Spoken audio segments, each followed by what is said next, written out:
Lupakan semua yang pernah kamu gambar di buku catatan sekolah. Lupakan semua adegan film yang pernah kamu tonton. Soalnya, hari ini kita akan ngebongkar satu kebohongan terbesar yang kita semua percayai tentang petir. Siap?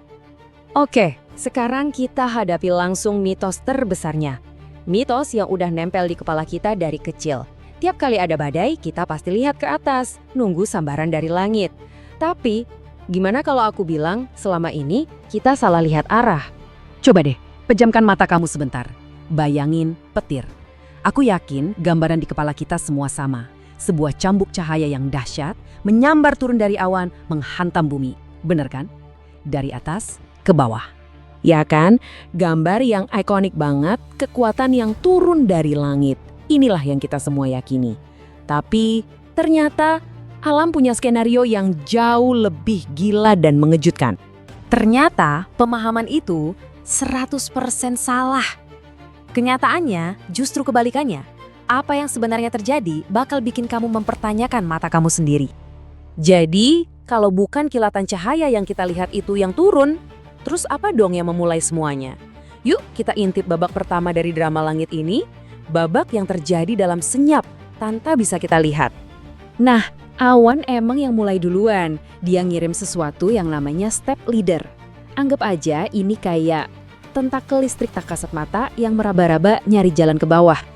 Dan lihat deh, jalurnya itu nggak lurus. Dia bercabang-cabang kayak lagi nyari-nyari mana jalan yang paling gampang, seolah lagi memindai targetnya. Dan semua ini terjadi tanpa bisa kita lihat sama sekali. Eits, jangan salah, meskipun kelihatannya meraba-raba, kecepatan proses ini nyampe 320.000 km per jam. Gila kan? Tapi ingat, ini baru pemanasan loh. Nah, pas mata-mata tak terlihat dari langit itu makin dekat, bumi nggak tinggal diam. Bumi siap-siap buat merespons. Dan disinilah ketegangan mulai memuncak sebelum ledakan yang sebenarnya. Beneran, kamu nggak salah dengar. Bumi itu aktif membalas. Dari puncak gedung, ujung pohon, semua benda di darat mulai ngirimin percikan listrik ke atas. Mereka seolah-olah mengulurkan tangan buat nyambut tamu dari langit. Terus terjadilah momen ajaib ini. Sebuah jabat tangan elektrik. Pas salah satu tentakel dari langit akhirnya nyentuh percikan dari darat, sebuah jembatan pun tercipta. Sirkuitnya udah nyambung. Dan coba tebak, di mana pertemuan ini terjadi? Bukan di atas sana, di langit, tapi cuma sekitar 30 sampai 90 meter di atas tanah. Deket banget. Panggungnya udah siap, lampu sorot akan segera menyala. Sekarang kita tiba di klimaksnya, bagian yang kita semua kenal sebagai petir. Siap-siap karena disinilah kebenaran yang sesungguhnya terungkap. Inilah dia, the return stroke. Pas jembatan itu nyambung, boom! Sebuah ledakan arus listrik raksasa melesat naik dari tanah ke awan. Aku ulangi ya, naik. Inilah kilatan yang kita lihat. Inilah petir yang sebenarnya. Kecepatannya, tahan napas kamu. 320 juta kilometer per jam. Itu hampir sepertiga kecepatan cahaya. 1000 kali lebih cepat dari proses meraba-raba yang pertama tadi. Ini bukan sekedar cepat, ini instan. Dan panasnya 30.000 derajat Celcius, 5 kali lebih panas dari permukaan matahari. Ledakan energi dan panas inilah yang merobek udara, menciptakan kilatan cahaya yang menyilaukan dan suara guntur yang memekakkan telinga. Jadi biar aku perjelas sekali lagi, apa yang kita sebut petir itu sebenarnya adalah respons bumi terhadap langit. Sebuah ledakan energi yang melesat ke atas dengan kecepatan dan panas yang gak kebayang ya. Tentu aja, sekarang muncul pertanyaan besar. Kalau petir itu beneran gerak ke atas, kenapa selama ini kita semua ngelihatnya seolah-olah jatuh dari langit? Jawabannya bukan ada di fisik petirnya, tapi di kelemahan otak kita.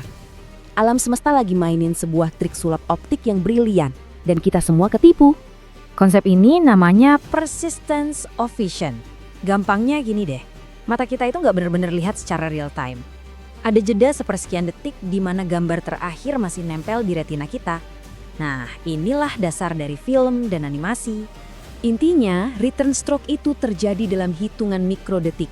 Terlalu cepat buat sistem visual manusia. Otak kita nggak punya waktu buat memproses arah gerakannya dari bawah ke atas. Akibatnya, otak kita cuma ngelihat gambaran akhirnya. Seluruh jalur itu nyala serentak.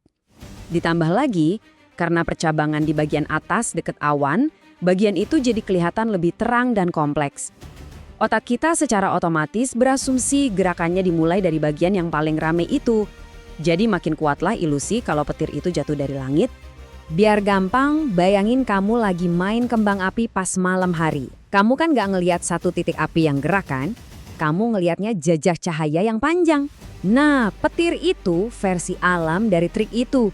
Cuma dalam skala kosmik dan kecepatan yang gila-gilaan. Jadi lain kali kamu dengar guntur dan melihat kilatan cahaya, ingat ini ya, kamu bukan lagi nonton amarah yang turun dari langit. Kamu lagi menyaksikan bumi yang dengan gagah berani ngejawab panggilan langit dengan ledakan energi yang dahsyat. Pertanyaannya, apakah kamu masih akan melihat badai dengan cara yang sama lagi?